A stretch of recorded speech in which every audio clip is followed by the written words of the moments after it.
الحمد للہ رب العالمین والصلاة والسلام علی سید الانبیاء والمرسلین، لیٹ جائیں، وعلی آلہ واصحابہ واہل بیتہ اجمعین، اما بعد۔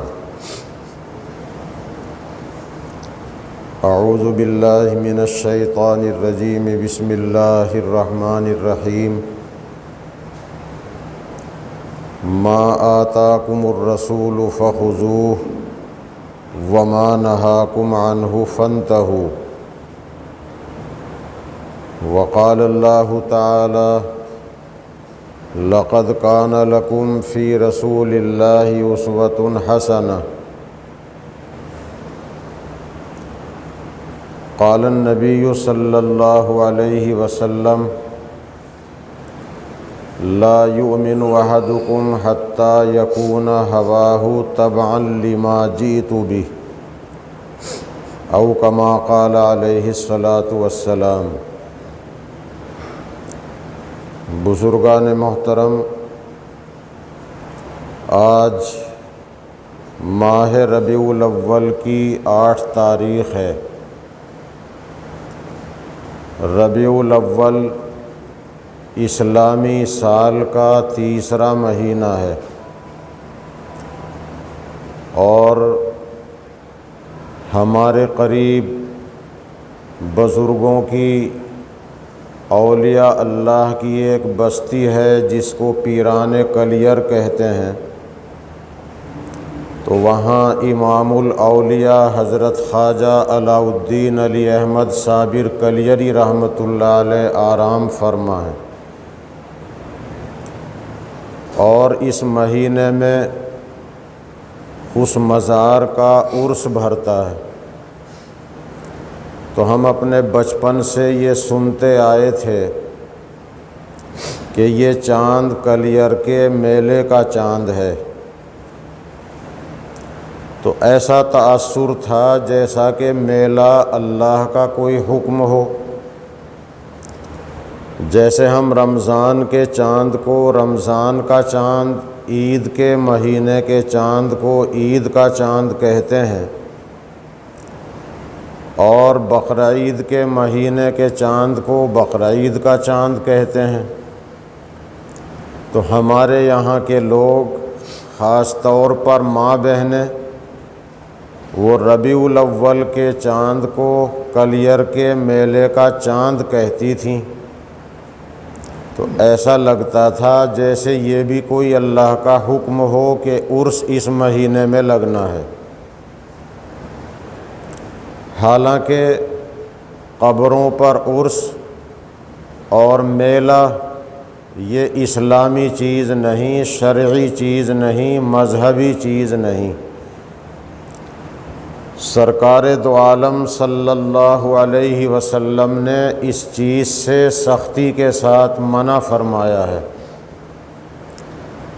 حدیث پاک میں آتا ہے، محمد الرسول اللہ صلی اللہ علیہ وسلم جب بیماری کی حالت میں تھے اور آپ کی ازواج مطہرات، پاک بیویاں، گھر کے افراد آپ کے پاس بیٹھے رہتے تھے، تو کئی مرتبہ سرکار دو عالم صلی اللہ علیہ وسلم نے فرمایا کہ اللہ لعنت کرے ان لوگوں پر، یہودیوں پر، عیسائیوں پر، جنہوں نے اپنے بزرگوں کی قبروں کو سجدہ گاہ بنا لیا۔ حدیث شریف میں ہے کہ نبی اکرم صلی اللہ علیہ وسلم کے سامنے کچھ گرجاؤں کا، کنیساؤں کا تذکرہ آیا۔ پاک بیویوں میں سے ایک بیوی رضی اللہ عنہا دیکھ کے آئی تھیں، تو ایسے گرجا گھر کا تذکرہ آپ کے سامنے کیا، تو اس وقت بھی آپ نے لعنت فرمائی ان لوگوں پر کہ جنہوں نے اپنے بڑوں کی قبروں کو سجدے کی جگہ بنا لیا۔ حضرت عائشہ رضی اللہ عنہا فرماتی ہیں کہ سرکار دو عالم صلی اللہ علیہ وسلم کی قبر شریف گھر میں بنائی گئی۔ وہ حضرت عائشہ کا کمرہ تھا، گھر تھا۔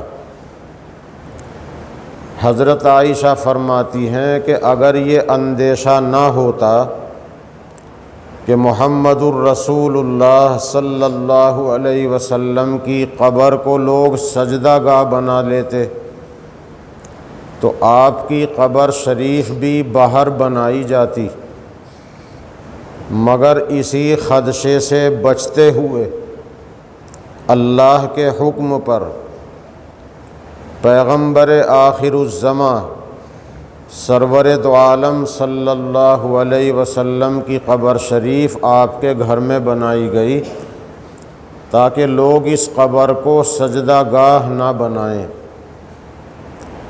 شریعت محمدی میں شرک سے بڑی حفاظت کا بندوبست کیا گیا ہے۔ رسول پاک صلی اللہ علیہ وسلم کیونکہ آخری پیغمبر ہیں، ان کی شریعت آخری شریعت ہے، اس لیے اس امت کو شرک سے بچانے کی حتی الامکان کوشش کی گئی۔ آپ جانتے ہیں کہ جنازے کی نماز مکمل کھڑے کھڑے پڑھنے کا حکم دیا گیا، اس میں رکوع اور سجدہ نہیں رکھا گیا، کیونکہ جنازے کو سامنے رکھ کر رکوع اور سجدہ کرنے میں ایک طرح سے مشابہت ہے مزاروں کو سجدہ کرنے والوں کے ساتھ، بت پرستی کرنے والوں کے ساتھ۔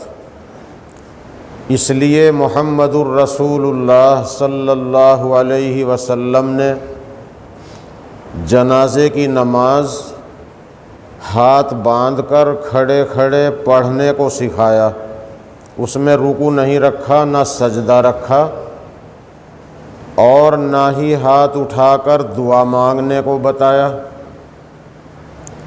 ساری کی ساری جنازے کی نماز دعا ہے، مگر ہاتھ نہیں اٹھائے جاتے، ہاتھ باندھ کے ہی پڑھی جاتی ہے۔ تو اس لیے تاکہ یہ امت شرک کے شائبے سے بھی بچی رہے،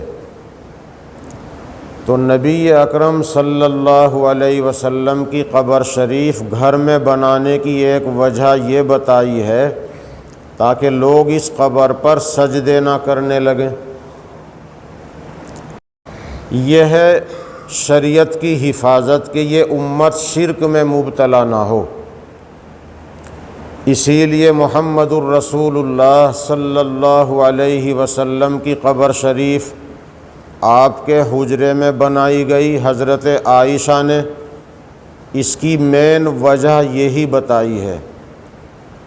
تو قبروں پر پوجا پاٹ کا کرنا، چڑھاوے چڑھانا، عرس لگانا، یہ مذہبی چیز نہیں۔ ہم اہل سنت و جماعت ہیں۔ سنی مسلمانوں کے مسلک میں علماء بریلی ہوں یا علماء دیوبند، اہل السنت والجماعت کے یہاں یہ چیزیں ممنوع ہیں۔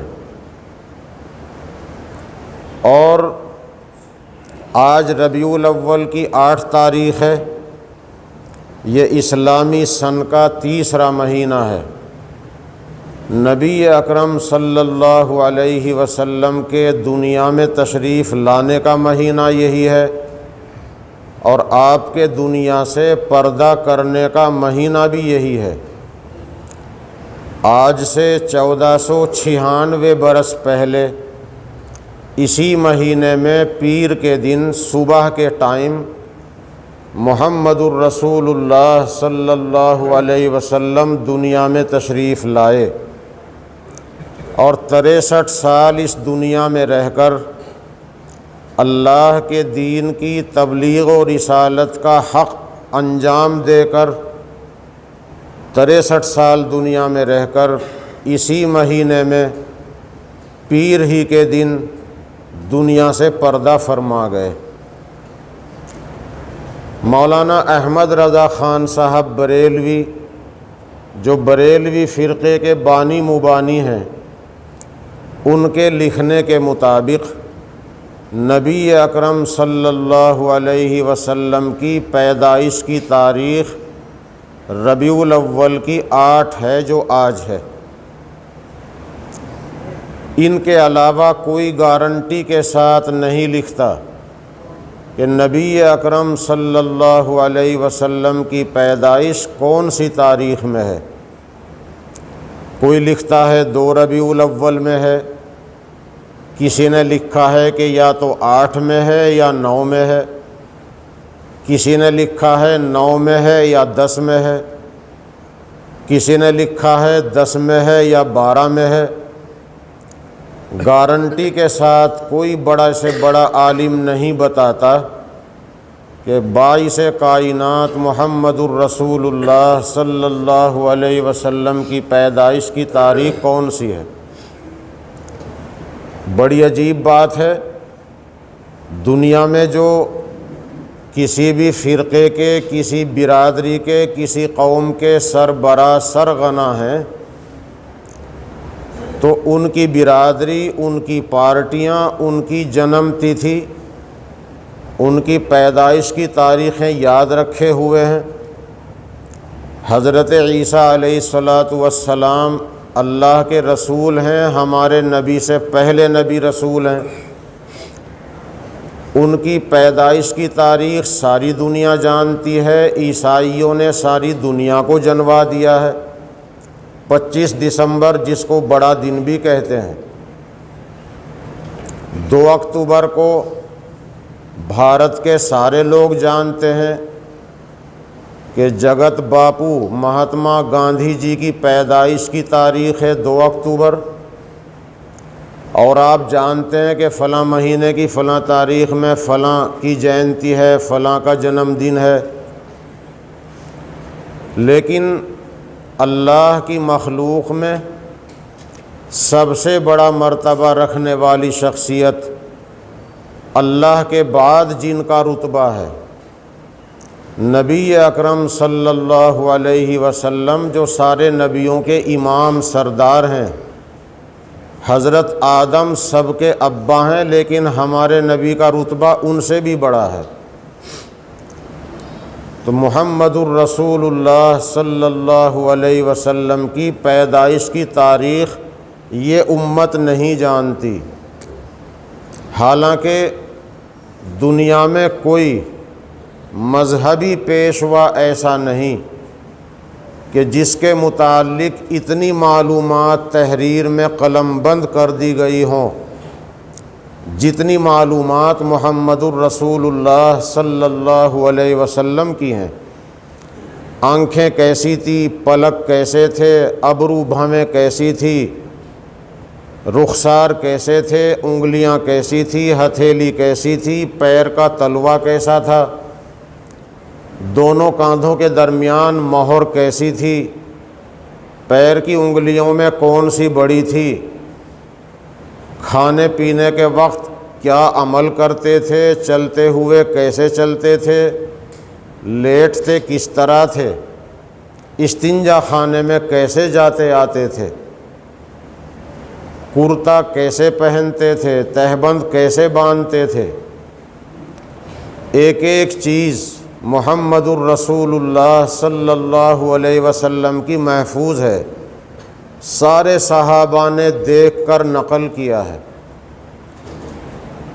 کیسے بٹن لگاتے تھے، ایک دن بٹن نہ ہونے کی وجہ سے کیکر کا کانٹا لگا لیا، وہ بھی حدیث میں موجود ہے کہ معاویہ ابن قر رضی اللہ عنہ حاضر خدمت ہوئے، دیکھا حضور نے کیکر کا کانٹا لگا رکھا گریبان ڈھانکنے کے لیے، وہ بھی نقل کر دیا، اور خود بھی کیکر کا کانٹا لگانے لگے کہ میں نے اپنے نبی کو اس طرح دیکھا ہے۔ تو جب ہر چیز محفوظ ہے، لیکن یہ کہیں نہیں ملتا کہ سرکار دو عالم صلی اللہ علیہ وسلم کی پیدائش کی تاریخ کیا ہے۔ تو محققین بڑے علماء یہ فرماتے ہیں، ہمارے دارالعلوم دیوبند کے شیخ الحدیث حضرت مفتی سعید احمد صاحب پالنپوری رحمۃ اللہ علیہ فرمایا کرتے تھے کہ خدائے پاک نے یہ تاریخ امت کے سینے سے نکال دی، اللہ نے اس کو بھلوا دیا۔ اور اس کا پتہ اس لیے نہیں کہ سرکار دو عالم صلی اللہ علیہ وسلم نے نہ تو جشن عید میلاد النبی منایا ہے یعنی جنم دن، نہ منانے کو بتایا ہے، نہ اپنا منایا نہ اپنے بچوں کا، نہ پھر صحابہ نے منایا، نہ برسی منائی ہے، نہ وفات منائی ہے، اور نہ عید میلاد النبی منائی۔ ورنہ امت کو پتہ رہتا کہ پیدائش کی تاریخ کیا ہے۔ آپ کو اگر معلوم نہیں تھا تو جبرائیل فرشتے سے معلوم کرتے، وہ اللہ سے معلوم کر کے بتا دیتے۔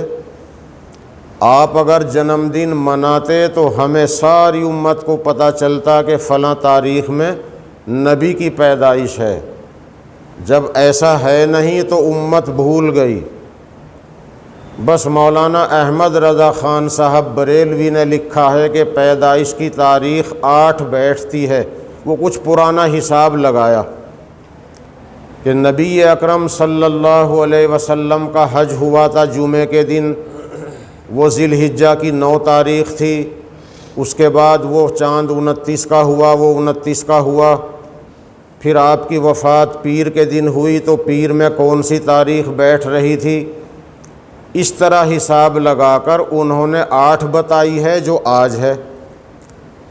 اور سارے ملک میں عید میلاد النبی کے نام سے خوشیاں منائی جاتی ہیں نبی کی وفات کے دن۔ وفات